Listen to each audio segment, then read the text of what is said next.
मैंने सुना 4 सहेलियां थी, साथ ही पढ़ी, साथ ही बड़ी हुई। पहली सहेली का विवाह हुआ बजरंगपुर में,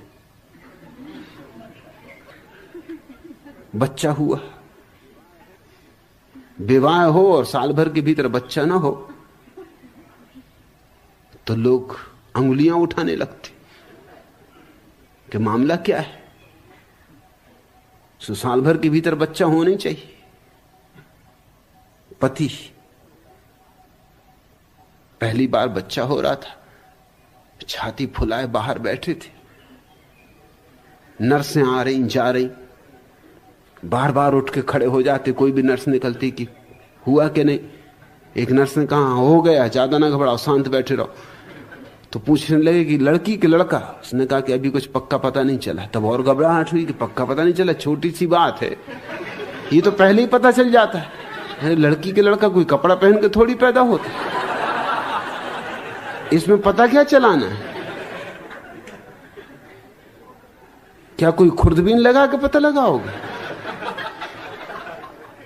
दूसरी नर्स आई, वो भी घबराई हुई सी, पसीना पसीना। पूछा रोक के कि बच्चा हुआ कि बच्ची? उसने कहा भाई बकवास ना करो, अभी कुछ पता नहीं चला, हो गया। अब तो उसकी घबराहट बहुत बढ़ गई, उसको भी पसीना बहने लगा। उसने कहा मामला क्या है? तब डॉक्टर निकला, वो भी बहुत हड़बड़ाया हुआ। उसने तो डॉक्टर का हाथ पकड़ लिया। बाप ने उसने कहा बताना ही पड़ेगा। उसने कहा भाई हम भी क्या बताएं, जब से हुआ है एकदम से छलांग लगा के सैंडलियर पर चढ़ गया।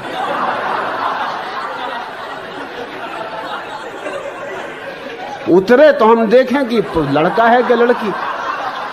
उस सैंडलियर से उतर नहीं रहा है, उसी को उतारने की कोशिश में तो लगे, पसीना पसीना हुए जा रहे हैं। और तुम्हें पड़ी ये कि लड़का है कि लड़की। अरे क्या खाक करोगे जान के कि लड़का है कि लड़की? इतनी जान लो कि सैंडलियर पर चढ़ गया। सो बाकी सहेलियां बहुत घबरा गई तीनों कि स्थान का महत्व होता है। बजरंग बलीपुर, ये बजरंग बली की अवतार पैदा हो गए। दूसरी सहेली ने बहुत सोच विचार के विवाह किया। गांव का पक्का पता लगा लिया, और फिक्र ही नहीं की उसने। इसकी फिक्र ही नहीं की कि पति देव कैसे हैं, क्या हैं। सारा ध्यान इसका रखा कि गांव अद्वैतपुरम। शादी हुई, पति देव मर गए, अकेली रह गई अद्वैतपुरम। बाकी 2 सहेलियां तो और घबरा गई। उन्होंने कहा अब तो बहुत ही सोच समझ के कदम रखना जरूरी, तो बड़ा खतरनाक मामला है। सो उन्होंने गांवों की खोजबीन करें, वो भूगोल पढ़ें, खोजबीन करके द्वैतपुरम खोजा। और भारत में तो क्या नहीं। तीसरी सहेली ने द्वैतपुरम में शादी की, सो 2 बच्चे एक साथ पैदा हुए। चौथी ने तो सिर पीट लिया, और तभी उसका एक युवक से प्रेम हो गया। गांव में ही हो गया। उसने कहा यह अच्छा हुआ, अब कोई झंझट ना रही भूगोल में खोजने करने की। प्रेम आगे बढ़ा, बात में से बात चली, विवाह तक पहुंच गई। जब बिल्कुल सब पक्की बात हो रही थी, तब उसे ख्याल आएगी तो पूछ ले कि तुम रहने वाले कहां के हो। सो पूछा कि आप रहने वाले कहां के हो? उसने कहा सहस्त्रपुर। क्षमा करो, खत्म करो बात। जब द्वैतपुरम में 2 बच्चे पैदा हुए तो सहस्त्रपुर में क्या हालत हो जाएगी। एक दिन एक आदमी ने और उसकी पत्नी ने मुल्ला नसरुद्दीन के द्वार पर दस्तक दी। दरवाजा खोला, नसरुद्दीन ने झांक के देखा, पति पत्नी खड़े। पति पत्नी बहुत हचकचाए क्योंकि मुल्ला बिल्कुल नंगा था, जूते पहने था और टोप लगाया था, टाई भी बांध रखी थी। अब एकदम से जा भी नहीं सकते थे, अब आ ही गए। और मुल्ला भी नहीं कह सकता कि जाओ, पुराने परिचित थे, कहा आइए आइए विराजिए, बड़े सौभाग्य। पति आगे घुसा, पत्नी छिपी छिपी पीछे। पति तो इधर उधर देखने लगा, अब क्या कहे क्या ना कहे। कुछ सोच के भी आया था जिस काम से, वो भी एकदम भूल गया। नंगा आदमी, और बिल्कुल नंगा होता तो भी ठीक था, ये टोप भी लगाए, जूते भी पहने और टाई भी बांधे है, और बाकी सब चीजें नदारत, असली चीजें नदारत। मगर पत्नी से न रहा गया। पत्नी ने कहा कि मुल्ला जी, क्या मैं पूछ सकती हूं कि आप नंगे क्यों बैठे? मुल्ला ने कहा कि भाई, इस समय मुझे मिलने कोई आता ही नहीं, ये मेरे फुर्सत का समय, विश्राम का समय। सो घर में कोई है ही नहीं, तो अकेला अपने मस्त नग्न बैठता हूं, आराम करता हूं। अब दिन भर कसे कसे बेल्ट बांधे हुए हैं, पैंट बांधे हुए हैं, जैकेट पहने हुए हैं, कोट चढ़ाए हुए हैं, जान निकल जाती। तो जरा आराम कर रहा था, तो उसने कहा ये भी समझ में आ गया, तो फिर ये जूते और ये टाई और ये हैट, ये क्यों पहने हुए हो? तो मुल्ला ने कहा कि ये इसलिए कि शायद भूले भटके कोई आ ही जाए, अब तुम ही आ गए। ऐसा कभी कभी कोई भूले भटके आ जाए। मुल्ला नसरुद्दीन भी हास्य की कविताएं लिखते। कल ही नौकरी के लिए एक दफ्तर में हाजिर हुए थे, लौटकर मुझे कहने लगे, कल जब था मेरा इंटरव्यू, प्रश्न हुआ भूगोल पढ़ा है? मैंने कहा जी खूब पढ़ा है। अच्छा तो बतलाओ भाई, वर्षा जहां अधिक होती वहां अधिक क्या पाया जाता? उत्तर था बरसाती छाता। प्रश्न दूसरा, तुमने तो साहित्य पढ़ा है? जी हां बिल्कुल। तो बतलाओ वाद कौन कौन से प्रिय हैं तुमको, और कि रस कितने होते हैं? उत्तर था सर्वाद सिर्फ 2 प्रिय हैं मुझको, उखाड़वाद और पछाड़वाद। और जहां तक प्रश्न रसों का पूछ रहे साहित्य क्षेत्र में, वह तो केवल एक बचा है, गन्ने का रस। शेष सभी दुनिया या मुझको श्रीमन नीरस ही लगती है। प्रश्न तीसरा, क्या कुछ जनरल नॉलेज भी है? जी हां जी हां। तो बोलो इस वर्ष पद्मश्री किसे मिली है? उत्तर था सर केवल मुझको। तुमको? जी हां, इसी वर्ष श्रीमान विवाह हुआ है मेरा। पत्नी जी जो मुझे मिली हैं, नाम उन्हीं का पद्मश्री है। अफसर गुस्से से झल्लाए और प्रश्न अंतिम कर डाला, क्वालिफिकेशन? उत्तर में तब कार्ड दे दिया, लिखा हुआ था Lord Girgitanand, MA BF ICS। अफसर बोले यह डिग्री कुछ समझ ना आती, बोलो इसका मतलब क्या है? बड़ी नम्रता से उत्तर था, सर पहले हम लैंडलॉर्ड थे, पर कानून बना है जब से सत्यानाशी, लैंडलॉर्ड की लैंड हो गई सब सरकारी, तब से बस लॉर्ड ही रह गए। MA BF का मतलब है matric appeared but failed. ICS का अर्थ यही है, आइसक्रीम सेलर सर। अफसर गरजे बड़े गधे हो।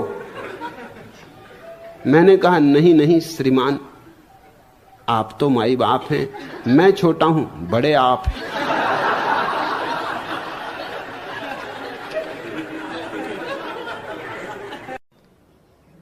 नसरुद्दीन का बेटा फजलू स्कूल से 4 नए शब्द सीख आया, दारू, हुक्का, रंडी और उल्लू का पट्टा।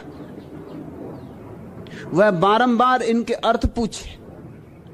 इस डर से कि कहीं बेटा बिगड़ ना जाए, नसरुद्दीन ने दारू का अर्थ चाय, हुक्का का अर्थ काफी, रंडी यानी भिंडी की सब्जी और उल्लू का पट्टा यानी मेहमान बतला दिया।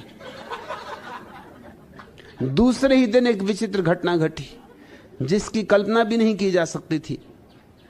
फजलू बाहर बरामदे में बैठा था, तभी नसरुद्दीन का कोई परिचित उससे मिलने आया। फजलू ने कहा, उल्लू के पट्टे, कुर्सी पे बैठो।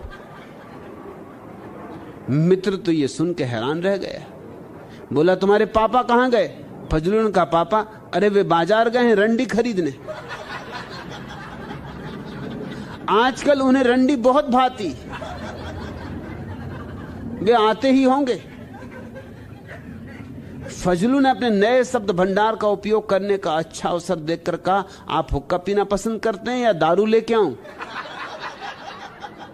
वह मित्र तो ये सुनकर हक्का बक्का रह गया।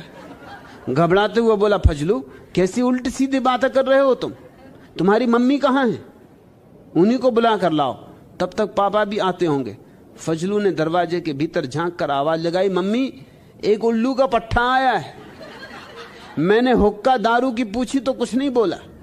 कहता, उल्टी सीधी बातें मत करो, जब तक पापा रंडी वगैरह लेकर नहीं आते तब तक तुम्हारी मम्मी को ही बुला दो।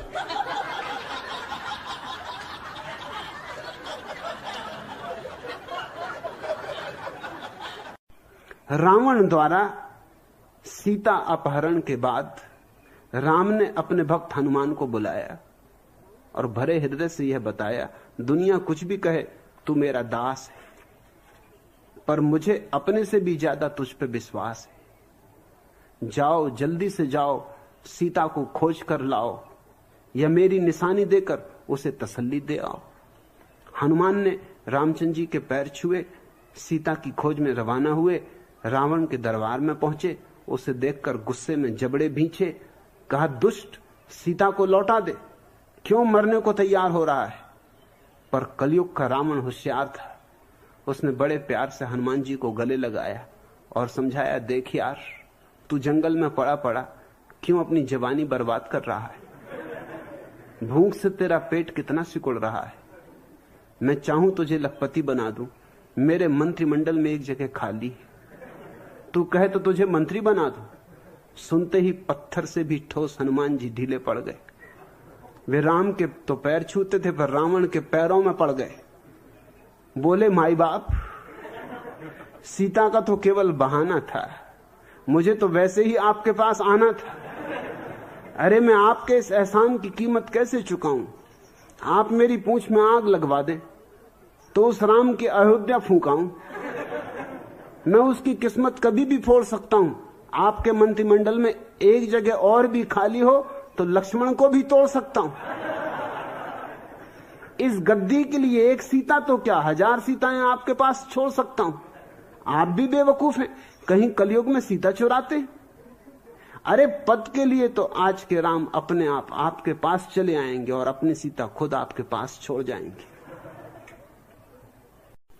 वीणा, तूने हिम्मत की, पियक्कड़ों में सम्मिलित हो गई। तुझे डोलते देखता हूं तो प्रसन्न होता हूं। कल रात को ही इतने सन्यासी नाच रहे थे, डोल रहे थे, मगर जो गैर सन्यासी थे वो डोल भी नहीं सकते। वो पत्थर की तरह बैठे रहते, हिलते कि कहीं हिले करे और कुछ छींटा छांटी हो जाए, कुछ बूंदाबांदी लग जाए, कोई नशा पकड़ जाए। हिलो ही मत, अपने को संयम से रखो। तो मैं कल देख रहा था, थोड़े से गैर सन्यासी आ गए थे। मेरी उत्सुकता नहीं है कि गैर सन्यासी बहुत आए, इसलिए उन्हें कोई निमंत्रण देते नहीं हम, लेकिन उत्सुकता बस आ जाते हैं तो ठीक है। मगर वो हिलते भी नहीं, भागीदार भी नहीं होते, ताली भी नहीं बजा सकते। ताली बजानी तो दूर, मैं हाथ जोड़कर उनको नमस्कार करता हूं तो वो हाथ जोड़ के नमस्कार का उत्तर भी नहीं दे सकते कि पता नहीं कोई सम्मोहन हो जाए, पता नहीं हाथ जोड़ने का क्या राज हो, जोड़े और फिर कहीं जोड़े ना रह जाएं, फिर खोलना कहीं मुश्किल ना हो जाए, क्योंकि देखते हैं कई के जुड़े रह गए, सो संभल के बैठे रहते।